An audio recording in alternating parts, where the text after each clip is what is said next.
Remedying these problems has been a national Inuit priority for more than half a century. ITK was formed in 1971 in large part to advance the statutory and policy measures required to help revitalize, maintain, and promote our language. These amendments are necessary to fulfill the federal government's commitment to Indigenous peoples and all Canadians to develop distinctions-based legislation. They would ensure that our people are able to enjoy the human rights and fundamental freedoms that all peoples are entitled to, including in the political, economic, social, cultural, and other fields of public life.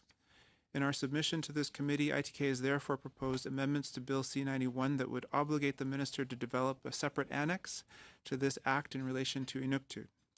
This annex could include provisions addressing the following areas, among others the use of Inuktitut as the delivery of federal programs and services, use of Inuktitut in the federal public service, standards to govern federal financial support for Inuktitut and specific levels of support, and measures to support the provision of Inuktitut language programs and services in relation to education, health, and the administration of justice.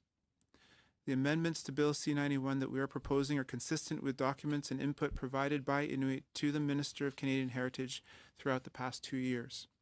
They are also aligned with the federal government's own priorities, particularly in the area of access to federal services for Inuktitut speakers. Inuit face consequential linguistic barriers when it comes to accessing public services, especially within the majority Inuktitut-speaking regions of Nunavut and Nunavik. This problem is particularly acute in law enforcement, where the limited number of Inuktitut-speaking RCMP officers contributes to underreporting of violent crime, and family violence in particular. Furthermore, the Senate Standing Committee on Fisheries and Oceans reported in 2018 on the risks of public safety that exist as a result of the limited number of Inuktitut speakers within the Canadian Coast Guard. The committee has recommended that the Canadian Coast Guard recruit people who speak Inuktitut. Similar barriers are well documented within Quebec's provincial justice system.